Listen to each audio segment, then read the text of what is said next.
I went to Spain recently. It was a disaster, okay? I went to this restaurant. I needed to go to the restroom. I don't want to go into too much detail, but I needed to drop the kids off at the pool, all right? So I did that, right? I go to flush. It doesn't work. I flush again. Still not working. 5, 6, 7 times I try to flush this thing down. It will not go. So I'm like, I'm going to do the right thing here. I'm not going to do a hit and run. I will go out and inform a member of staff that there is a problem with their facilities, all right? I go into the restaurant. I find a waiter. Unfortunately, I don't speak any Spanish. He doesn't speak a word of English. I end up having to kind of gesture to this man. I'm like, yes, could you just come here? No, yes, leave them alone, sir. Yes, just follow me. Easy, por favor. Yes, just in here. Yeah. I managed to usher him into the restroom, right? I pointed at my poo. I went to flush. It went down straight away. How weird did I look? Like I just invited a waiter into the restroom to say goodbye to my turd. Come on, let's give it a proper send-off. Flush. Rule Britannia. Britannia, rule the waves. Got married, and on Thanksgiving, I came out to my family, which is a big thing. No, I'm not gay. I just thought it would be hilarious. I have an uncle who doesn't like gay people, and because of that, I have come out of the closet on Thanksgiving every Thanksgiving for the last 6 years. And they say that coming out is the hardest thing that a young person can do, and it is. But it gets easier every single year. Here's how I do it. I stand up with a glass of water and a knife, like I'm giving a toast at a wedding, and I go, "Excuse everyone, I have an announcement to make." And then my uncle will go, "Oh, for fuck's sake, again?" And then I release the doves, and I do my musical number, and I throw the glitter, and I sit down. It's part of the meal now. Do you know what I mean? It's part of Thanksgiving. People expect it. It's part of the ritual of Thanksgiving. Like the turkey comes out, the potatoes come out, I come out. This year was great though, because my grandfather came to Thanksgiving for the first time in a decade, and no one has told him about my little joke because he's 88 and he doesn't do surprises. The first time he was surprised, he was asleep on a boat in Pearl Harbor, and since then, we leave him alone. And I thought about not doing it, but no, tradition. Right? 6 years in a row, that's a tradition. Turkey, potatoes, me, everyone expects it. We're all sat around the table. It's me, my family, my grandfather, and my best friend Michael. Michael had nowhere to go this year for Thanksgiving, so I invited him. He has no idea what's gonna happen. And I stood up with my glass of water and my knife and went, "Excuse everyone, I have an announcement. Michael and I have an announcement to make." And my grandfather crosses his arms and he looks around the table and he went, "I've known since you were 9 years old." Story time of how I caught my dad and my stepdad sleeping together. So a little background information, my mom and my real dad got a divorce when I was around 4. So like the typical, on the weekdays I'd be at my mom and on the weekends I'd be at my dad's. Then when I was around age 6, my mom married my stepdad. And since they got married at such a young age, I called my stepdad dad and my real dad dad. This story ends up with a lot of confusion and chaos, so just get ready for that. So everything started to get a little weird when my stepdad went to go drop me off at my dad's house one day. My stepdad actually went into my dad's house and they talked for about like 5 hours. You see, I went to sleep and then the next morning my stepdad and my dad were both making me breakfast. And then I overheard my stepdad on the phone with my mom saying that he had an overnight shift. So I didn't say anything because every time I tell my mom something, she ends up believing my stepdad anyways. Because I mean, my stepdad's always right? Anyways, the next time that he dropped me off, my stepdad ended up staying again. Then I ended up walking into my dad's room, seeing both of their pants off. I'm running out of time, like for part 2. Part 2 of how I caught my dad and my stepdad sleeping together. Continuing on with the story, I had asked my dad a question, so I walk into his room and I see my dad and my stepdad's pants off. One was laying down, the other was... You guys get the point. My dad quickly jumps off the bed and he jumps up so fast that he falls off the bed and he goes, honey, it's not what it looks like. And then my stepdad said, get out.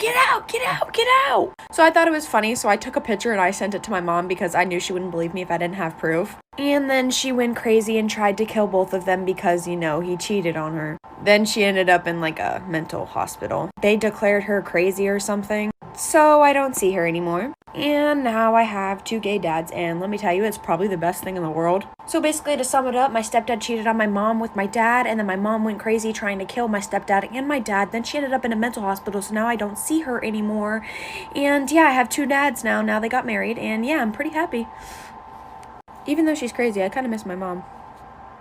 Story time about why my lunch lady always hated me in high school. Never thought this would happen to me. This story takes the biggest turn at the end. Okay, so it first started off as just my lunch lady eyeing me weird. Whenever I would enter the cafeteria or whenever I would pay for my food, she would always give me the weirdest look. And then sometimes she wouldn't even let me get lunch. She would say, "Oh, you don't have enough money on your account." When I knew the day before I just put money in. So then I wouldn't be able to eat lunch. I reported her a couple times. Mind you, my mom works at the school. I even told my mom about it. She would just lie and be like, "I never said she couldn't get her food." Mom told me that if she ever refused to let me get food again, to just come up to her classroom and then she'll give me something to eat. But I was so confused because my mom works at the school and I expected her to talk to administration about how the lunch lady is treating her daughter. But she didn't say anything to administration until one day. This time I actually didn't have any money on my account and I did not know. Went to go get my lunch as usual. When I go to check out my food, the lunch lady throws her hands up, knocks my plate out of my hand. She says I'm just like my mom because we're both greedy. Like for part 2.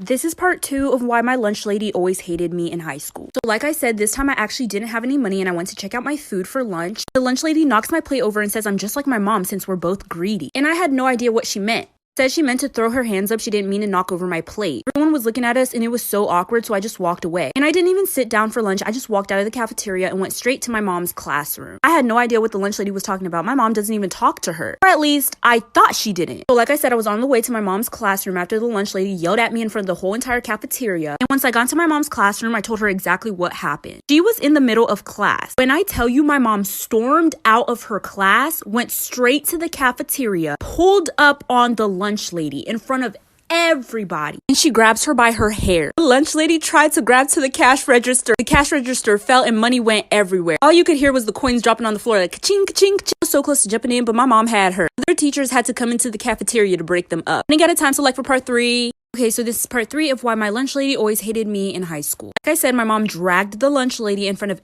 everyone in the cafeteria. Some teachers came and pulled them apart. They immediately fired my mom, obviously. My mom said, "Forget this, forget y'all," and she took me and we both went home. Well, on the way home, she told me the beef with the lunch lady. So apparently the lunch lady had been flirting with the history teacher. And my mom and the history teacher were seeing each other on the low. My mom was married. So I was like, "So what about dad?" She said that my dad just didn't make her happy anymore. But the problem with the lunch lady was the fact that all the teachers at my school are messy as fuck. They all talk shit about each other. They're always talking about another teacher. And so basically all the staff knew, just because of rumors and gossip, that my mom and the history teacher were kind of seeing each other. Everyone knew, including the lunch lady. So once the lunch lady started flirting with the history teacher too, they low-key started having tension with each other. But it was unnecessary for the lunch lady to take out her anger on me, so that's why she whooped her ass. By the way, this happened when I was in high school. I am now graduated out of college. And my parents are divorced now, so...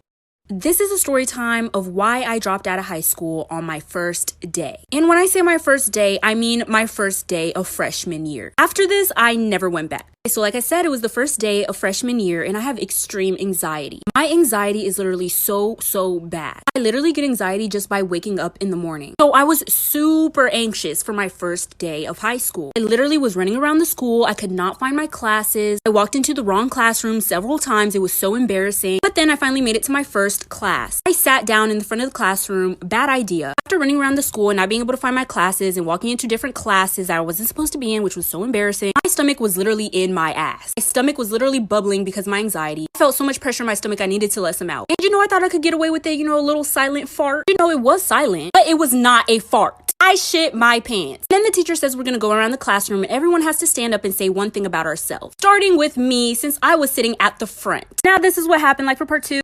This is part 2 of why I dropped out of high school my first day of freshman year. So like I said, I just shit myself in class. The teacher says we have to go around the room and everyone has to stand up and say something about themselves. And of course, I had to be sitting in the front of the classroom and I had to go first. So I just told her I didn't feel comfortable standing up and I'd rather sit down. But she said that I had to stand up and everybody has to stand up. So I clearly did not have many options and I decided that I was gonna stand up. And so I stood up and everybody gasped, even the teacher. The teacher literally made everybody get out of the classroom and And I knew from there on out I could not show my face in that school anymore. I knew all day everyone was going to talk about that one kid that shit themselves in class. Yeah, the teacher took everyone out of the class, and then I got myself cleaned up. Went to the office, told them what happened. They called my mom. They let me go home. I cried to my mom and told her I could not show my face at that school anymore. And so she pulled me out of high school, and I just did online until I graduated.